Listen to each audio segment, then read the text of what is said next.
很多年前，武圣人千沧海身背青索紫影雌雄双剑，行走于江湖。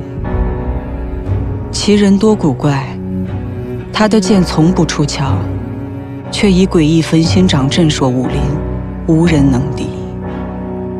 但又不知从何时起，千沧海消失了踪影，江湖依旧。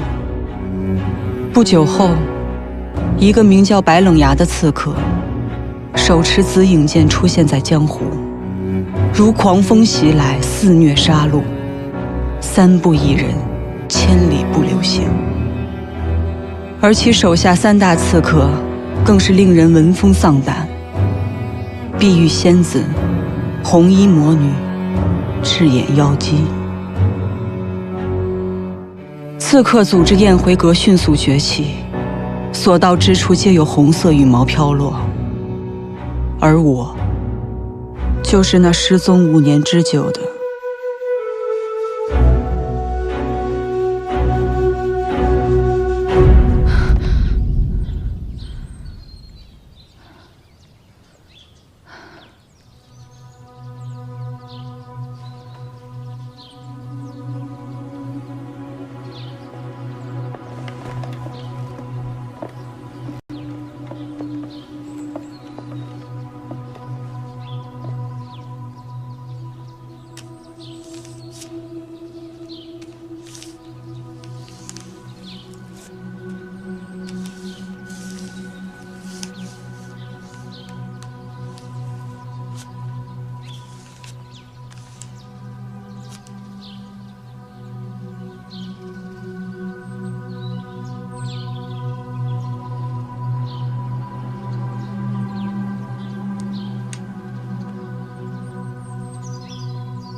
什么时辰了？怎么老爷还未归来？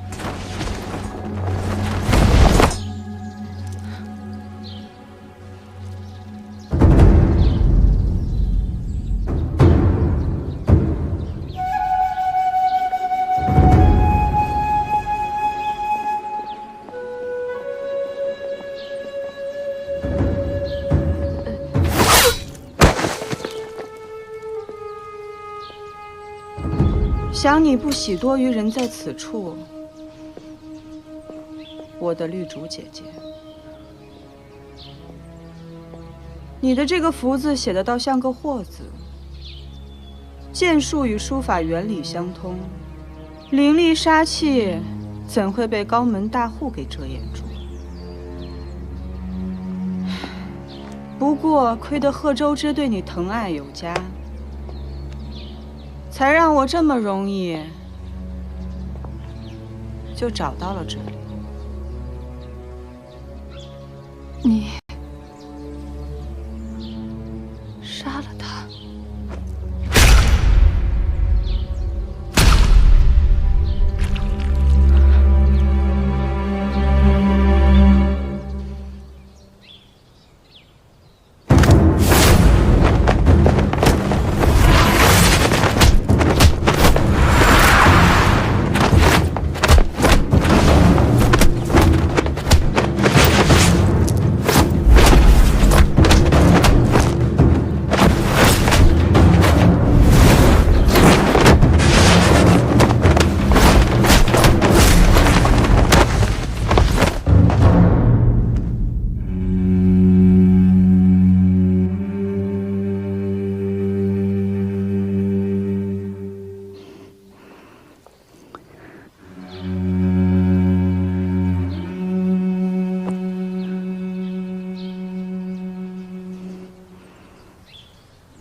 刚巧最近得到一批新茶，芽叶细嫩，色嘴香幽。我迟迟未找到合适的人一起品茗，既然来了，不如尝尝我的手艺。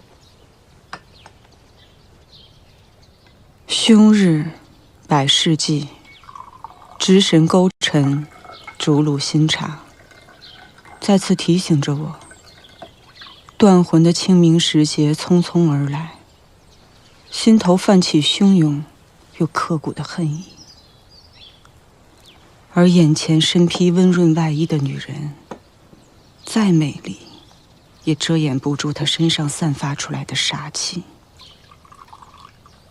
菩萨面容罗刹心的碧玉仙子，能懂我的恨吗？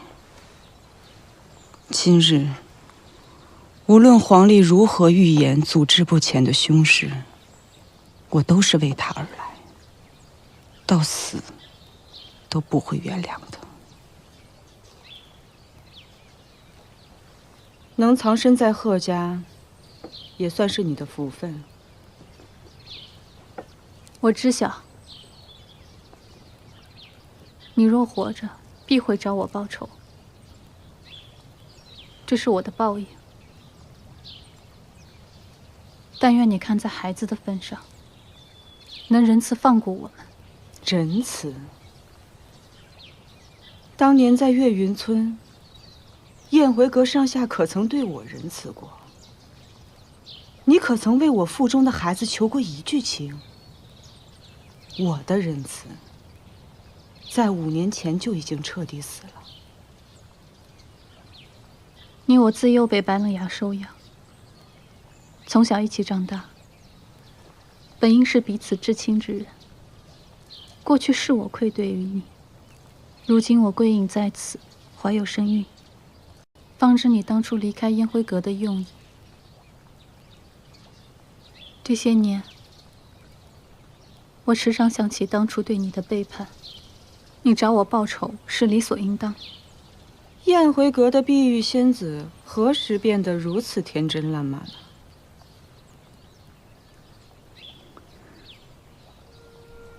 这里没有碧玉仙子，只有温瑜。我没有资格祈求你的原谅，但真的想求你放过我的孩子。去见吧。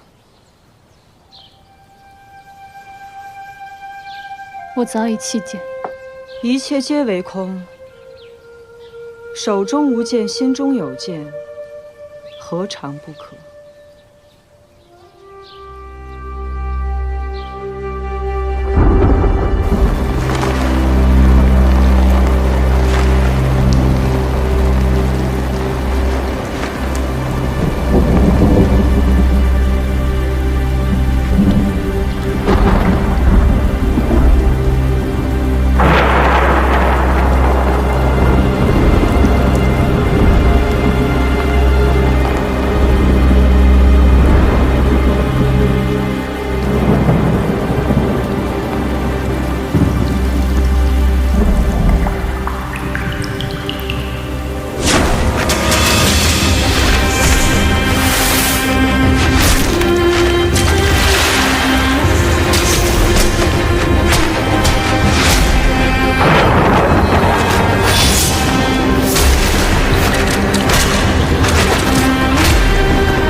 天就要放晴了，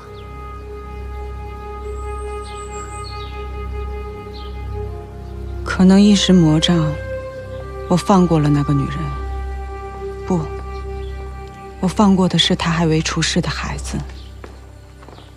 5年间，我做着同一个梦，我梦见女儿追蝶入花。我忽然间想起，仇恨令人冷血、强大，甚至癫狂。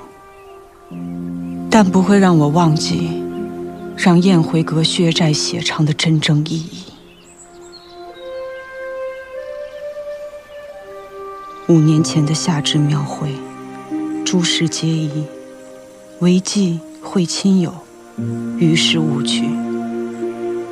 花开自有时，来也终须来，唯来日无期，恐不言而知。那夜，处处禅响都遮盖不住岳云村上下的凄厉呼救，以及我剜心之痛的绝望。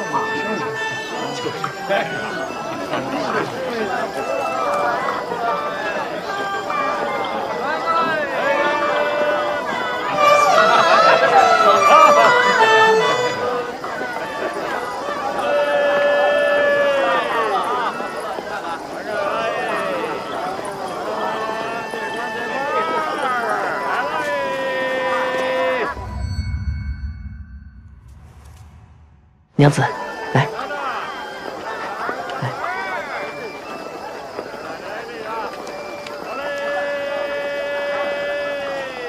哎，慢点。相公，我想出去走走。娘子，你是不是哪里不舒服？不是，我只是想一个人出去透口气儿，很快就回来。这个橘子，我回来再吃。好。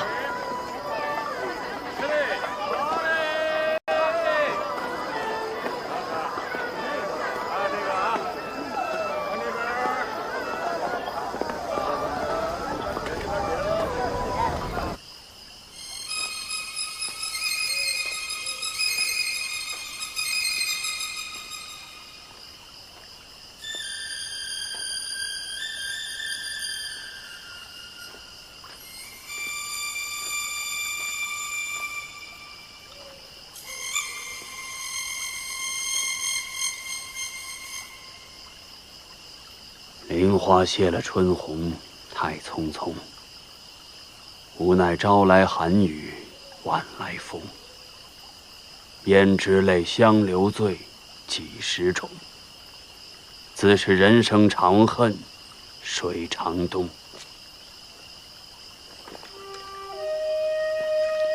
我的药姬，好久不见。你怎会出现在此处？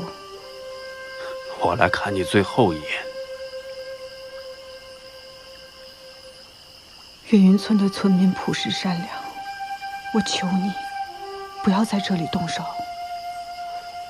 快要临产了，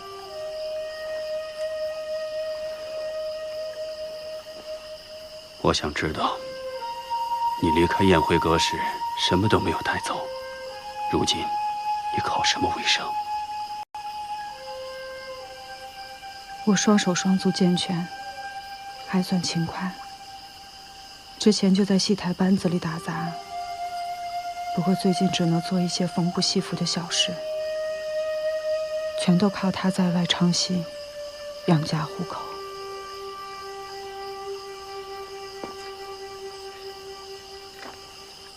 你喜欢这样落魄的日子？我喜欢这样平静的日子。万事云烟过，每日为三餐思考，偶尔听一听这风花雪月的曲调。我想对孩子来说，应该是个不错的选择。为俗世困扰的归隐生活。我一直想要这样的生活，而且你一直都知晓。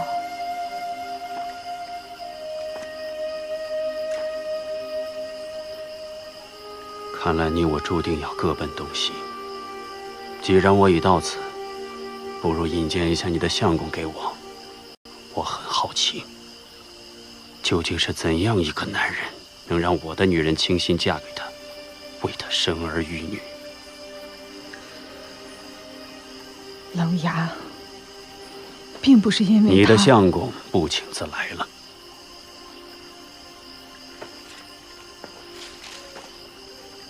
想必这位就是林公子吧？娘子，这身子无碍吧？我见你许久未回，便寻来看看。无碍，只是刚才回来的路上，刚好遇见过来探望我的父亲，所以就耽搁了点时间。是岳父大人，这来，拜见岳父大人。方才实在是唐突了，真没想到今天能在这儿见到您，招呼不周，请您见谅。不需繁文缛节的客套话，我向来随性，今日也是忽来兴致，想来看看女儿过得如何。相公，你快要上台了，快去准备吧。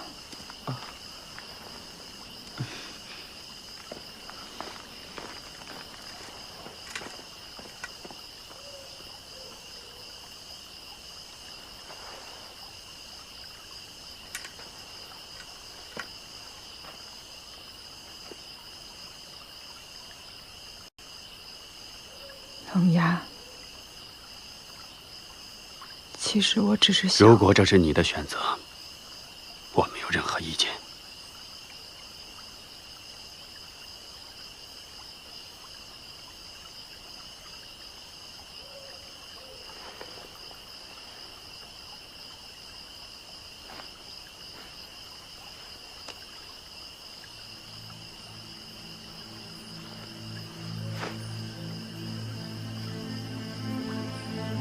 我走了，后会无期。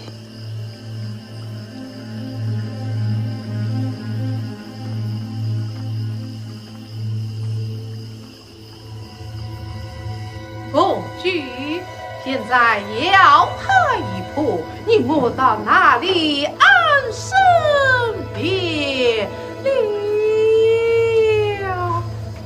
要拍几铺，此处不能安身，故你不到南柯镇去吧。有礼。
你已经睡了5年，年之久，双腿如同婴儿般，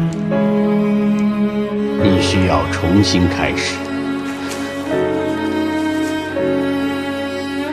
我的孩子呢？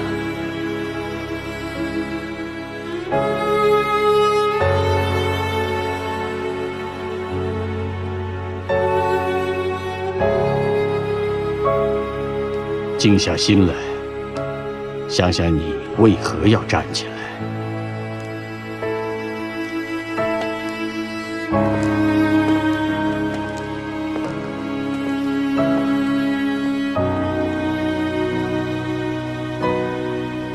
闭上眼睛，我依旧能感受到被青索剑刺入胸口的绞痛。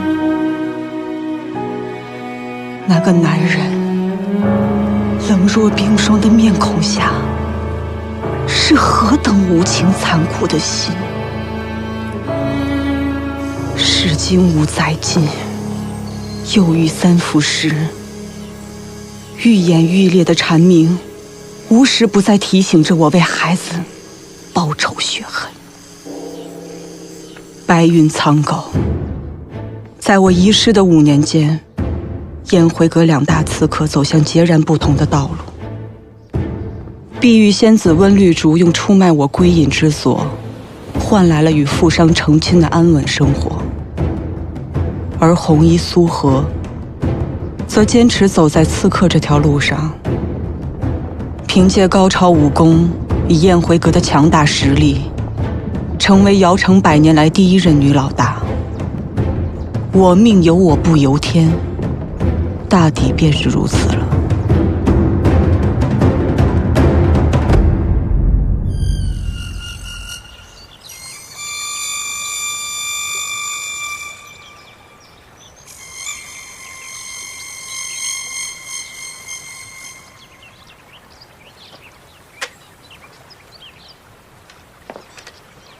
他肯放过温绿竹，并非只是看在交情之上。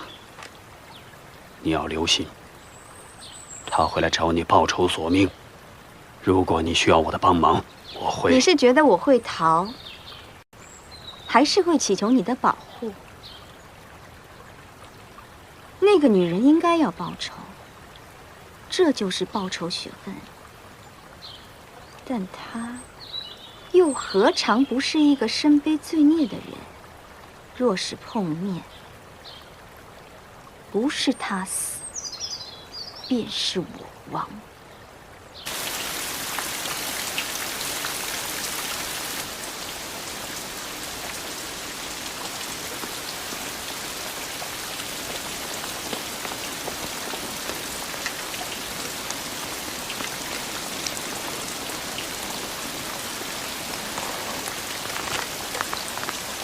苏老大赏姑娘们喝茶的，谢苏老大。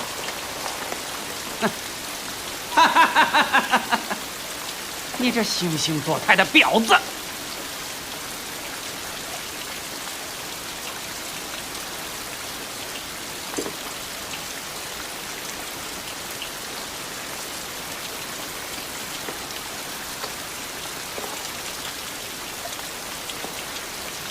王老板对我有什么不满，大可提出，无需藏掖。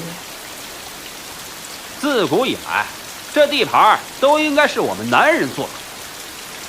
可你们这些人啊，一个个的没了男人的尊严，像狗一样舔女人屁股。说完了。说完了。王老板，您能不能解释一下？为什么这些人就不能向我低头呢？我从小就在这里长大，这里本来是该归我来掌管，可你呢？你只不过就是赌棍和妓女生下的臭婊子，身体里流着肮脏的血。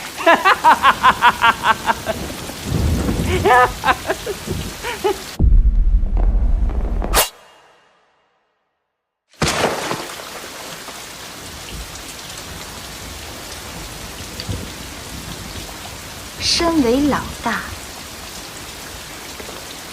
我时刻以你们的利益为重。更愿意倾听你们提出的任何不满。但今后，如果再让我听到半字关于诋毁我母亲的流言，下场就是这样。现在，谁还有异议？我有异议。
秋雨萧瑟寒凉，枫叶摇落寒露。黄道吉日，祭安葬行丧。红衣的虚张声势是内心孤寂最好的体现，但也将他的杀戮无畏推向巅峰。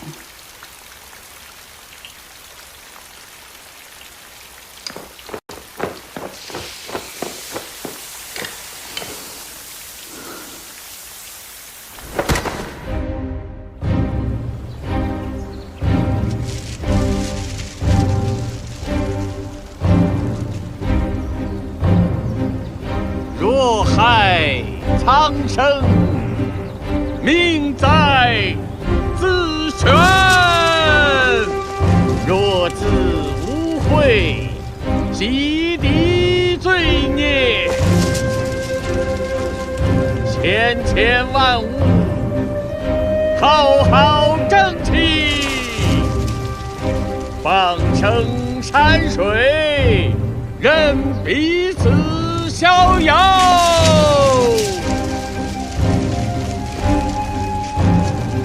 喜欢吗？这可是我第一次给死人化妆。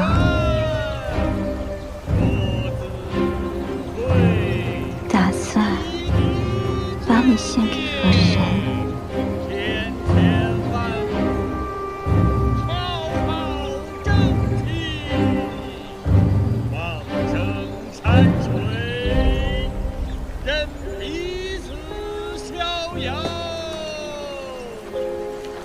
若害苍生，命在自选。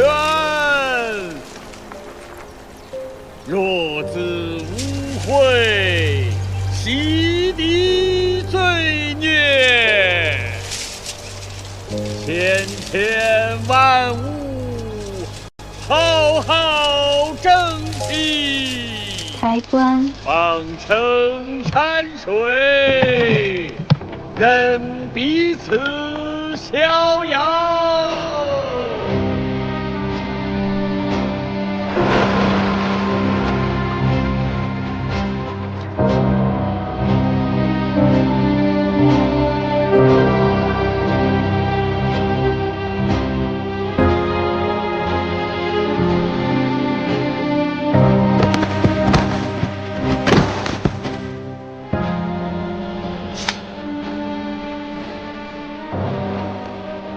有他们陪着你，倒也不寂寞。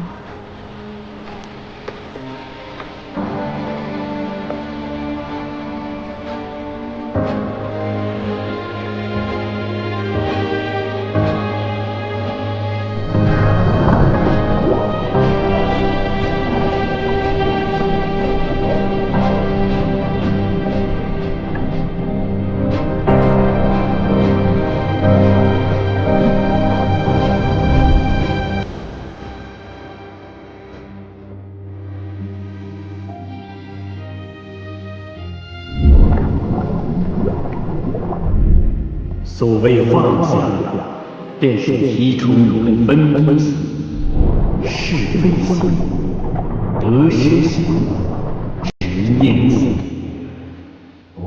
放下，法法自在。善恶一念间。佛祖从不言讲事，善恶皆由心虚。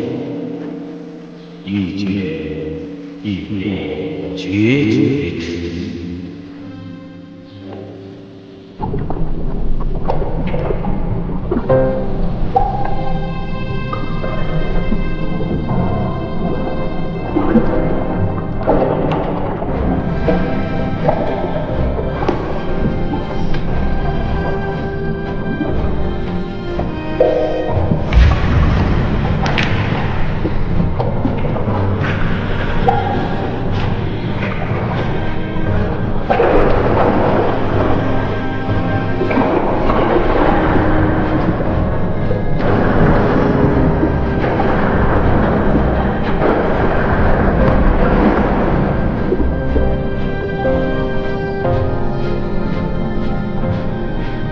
在我的记忆中，苏荷以水葬送别一人，还是他那在妓院将他养大的母亲。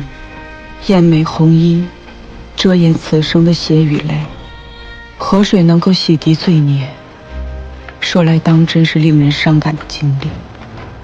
但我又何尝不是？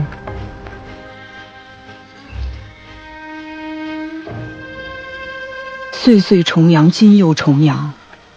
苏荷一定会来长亭祭奠母亲，一切终要做个了结。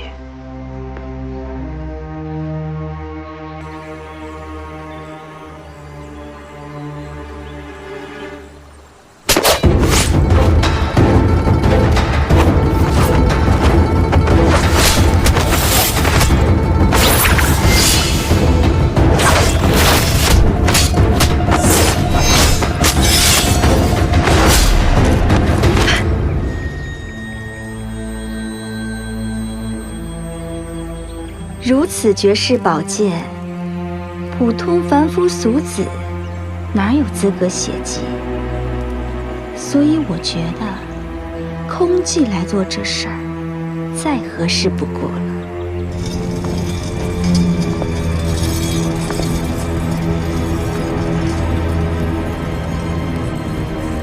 我是叫你空寂大师，还是武圣人千沧海呢？你的好徒弟玉如一，此刻已被我献给河神。静观万物，长生道，坐等花开，即落时。禅机已到，动手吧。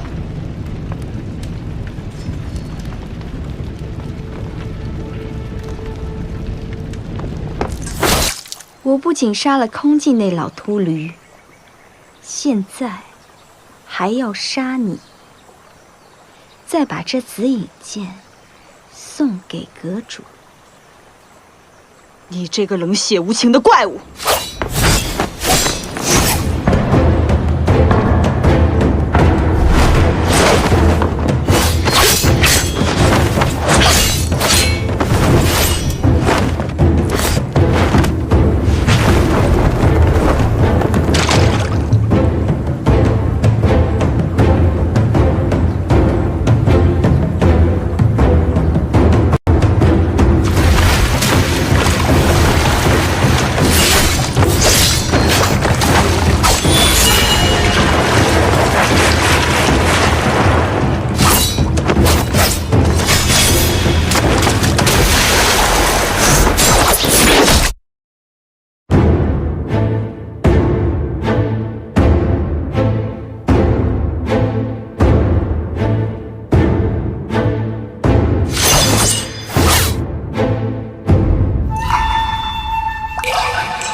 知道当年我为什么没有死吗？我的五脏六腑异于常人，常人的心口在左，而我的在右。佛陀难渡无缘之人，这便是你的宿命。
前心造，后心报，何有脱事？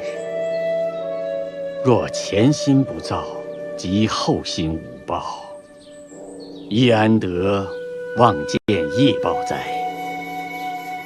如英，你有何感悟？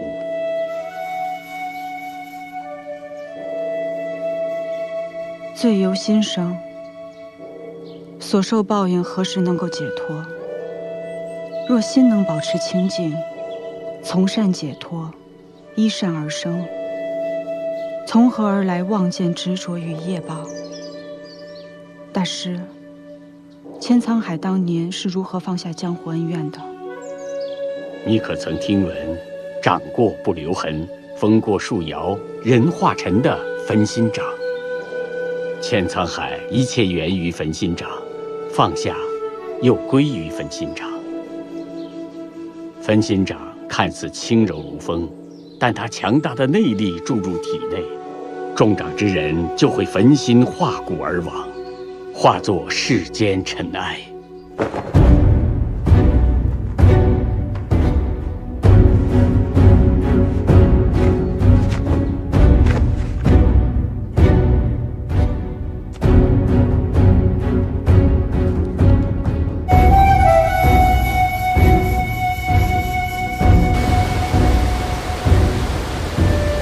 多谢大师救命之恩。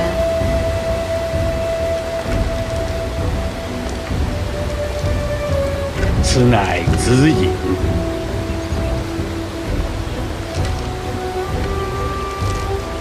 要对付青锁，唯有子隐。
要进入宴会阁，必须先过我这关。你是宴会阁什么人呢？我是宴会阁的小仙子，宴会阁由我守护。出招吧，赤眼妖姬！我将打败你，替代你。啊，好快的剑呀，好厉害的剑呀！赤眼妖姬果然名不虚传。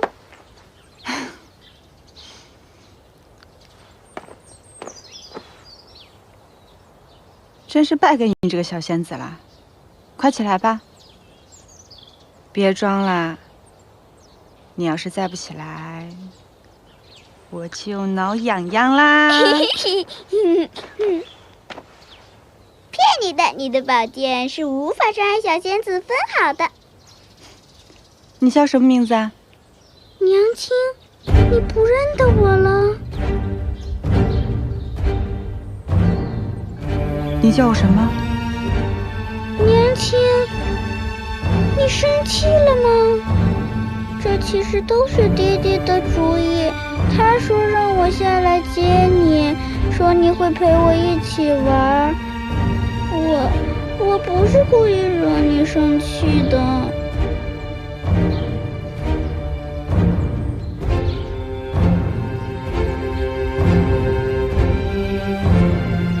这是爹爹让我交给你的。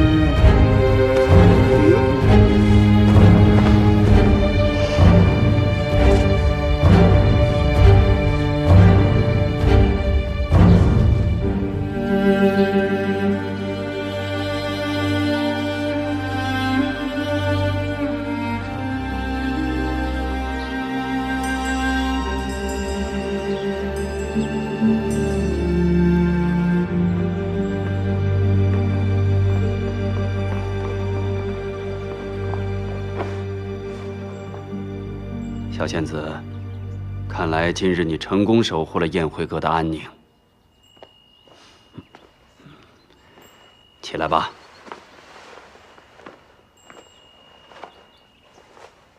爹爹，都是你的馊主意，害得娘亲不但没有开心，反而一直在哭。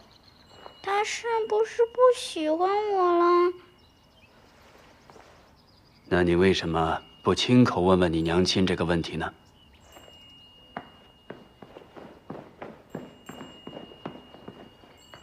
娘亲，我漂不漂亮？你睡觉的时候会想我吗？娘亲没有一天不在想你，怎么会不喜欢你呢？你是我见过最可爱、最漂亮的小仙子。娘亲，你才是真正的仙子呢，你比爹爹的画像还要美。只是你似乎不太喜欢笑，在画像里，你明明笑得那么开心呀。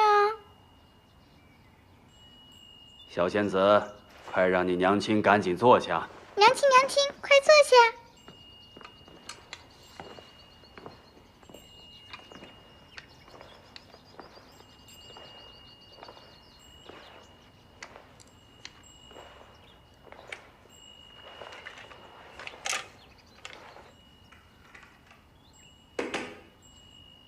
饿了吧？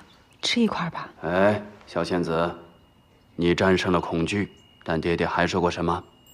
不要相信任何人，即便是爹爹给的东西也一样。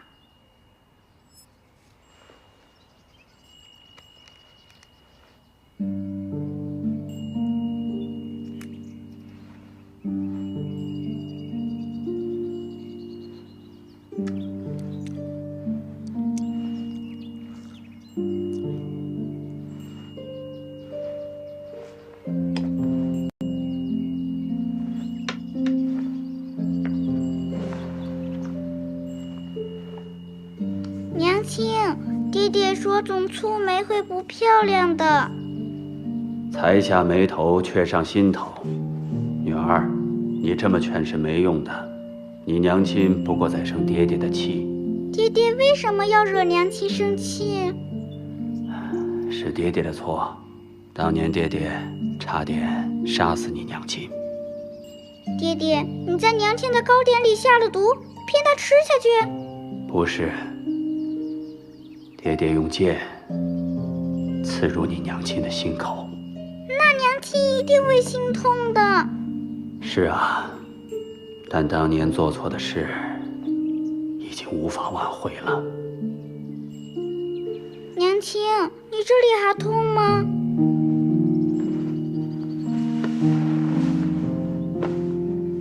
不痛啦，在娘亲看见你之后就已经不痛了。那你永远在我身边，是不是永远都不会再疼啦？是啊，所以我要永远留在你身边，要不然我的心口又痛了。那我们永远都不要分开，好吗？好啊。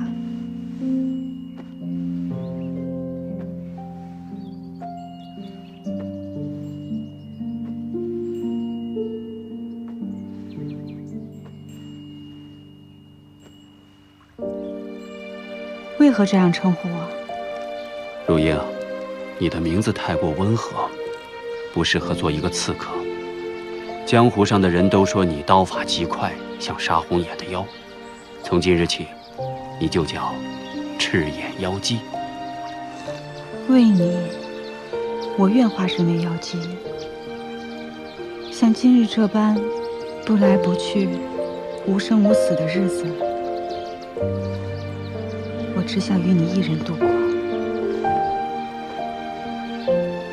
如玉剔透，若英绚烂，那些俗人也不配见这样的你。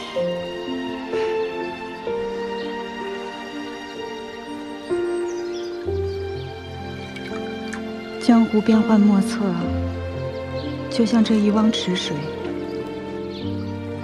生死无常，余生何期？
当初我一直想要紫影，结果师父却把青锁给了我。他认为你能成为真正的侠者，而不是刺客。近日你我之间会有一人，在黄泉路上与师父相见。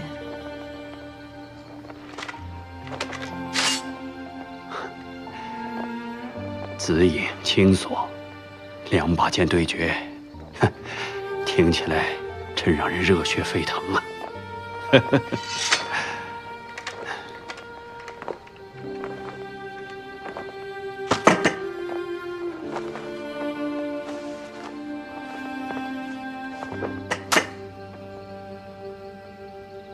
我们先喝完这壶酒。这桂花酿是我们5年前共同埋在树下的。坐吧。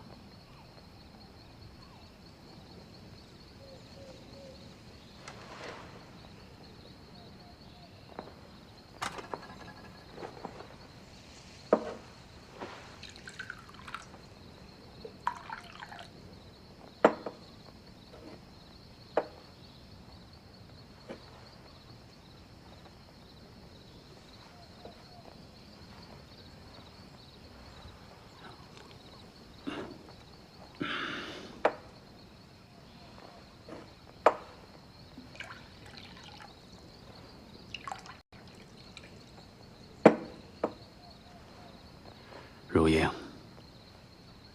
当初你怀了我的孩子，为什么要带着孩子离开宴会阁？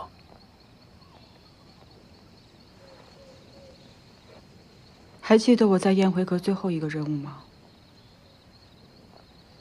要见周云鹤。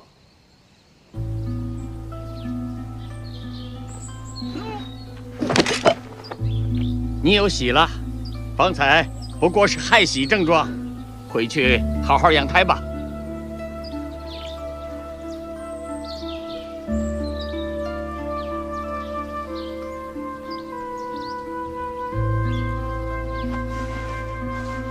当初你为什么不告诉我，小仙子是我的女儿？正因为是你的孩子，所以我不能告诉你。孩子的事，你不能一个人做主。那你会怎么选择呢？放下宴会阁的一切，与我归隐吗？我会好好保护你们母女。归隐只会让更多的仇家像见到肉的饿狼一样，随时会来撕咬我们，吞噬我们。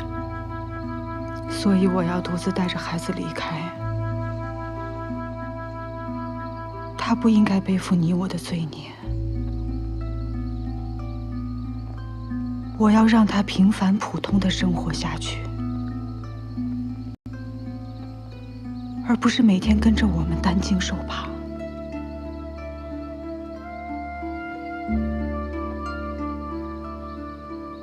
为了不被世人发现我的行踪，我假死，归隐田园。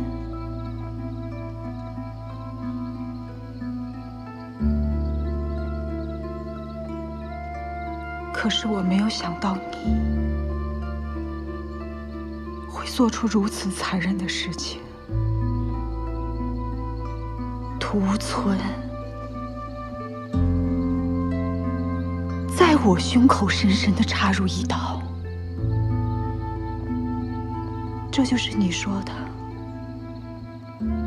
我能让你平复杀戮之心？当年我误以为你死了，伤心欲绝半年之久，在这半年里，我满世界追查杀你的人到底是谁，结果呢？却调查出你的藏身之处，你让我如何欢欣雀跃？我爱的人不但没有死，反而嫁给了一个戏子。更关键的是，我看到你怀了孕，你竟然愿意为另一个男人生儿育女，我的反应难道不够正常吗？你既然这么会调查，你为什么不去查一下林公子是个阉人？谁会去管他是不是个正常的男人？我是一个刺客，杀人如麻，谁要是触碰了我的底线，后果会怎样？这一点你比任何一个人都清楚。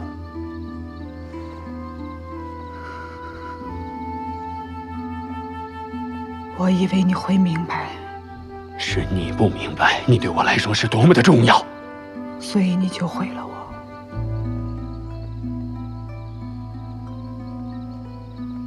爱之深，痛之迷，伤之切。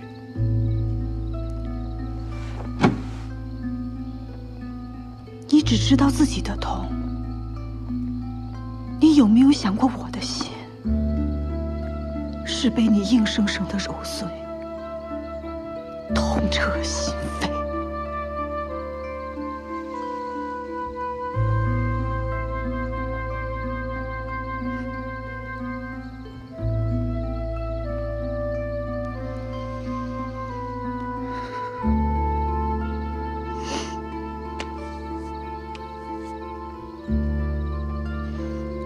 在你和孩子之间，我做出了最痛心的决定。我不能让他成为下一个我，我没得选。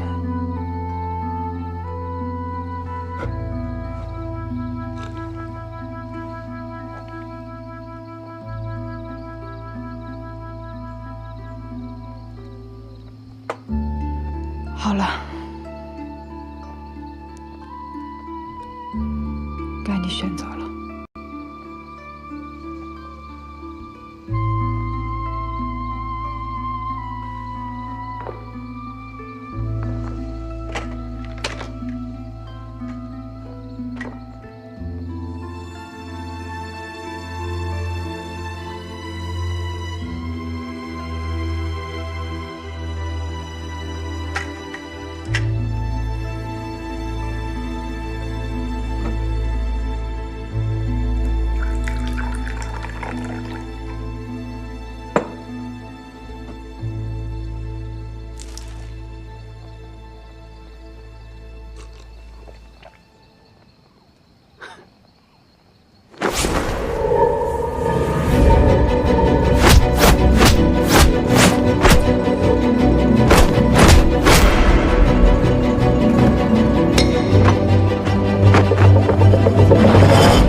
师傅他老人家很寂寞，想让我去陪他。他把分勋章交给了你。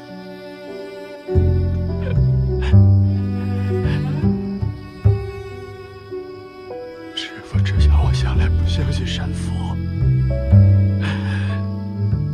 但我以明你意，此生无憾。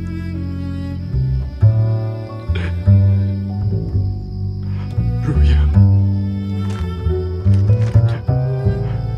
前儿玉手，受你此生所有，许我今生流离。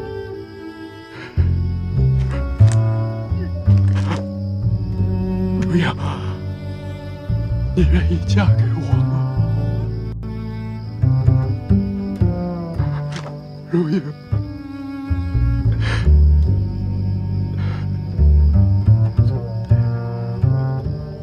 梨花谢了春火，太匆匆，不但招来寒雨，换来风。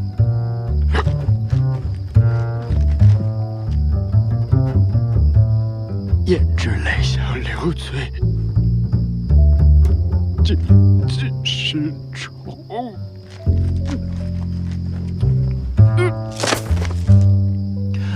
自是人生长恨水长痛。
爹爹给你起了什么名字啊？白雪，他说我如雪一般晶莹纯白，娘亲好听吗？好听。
会。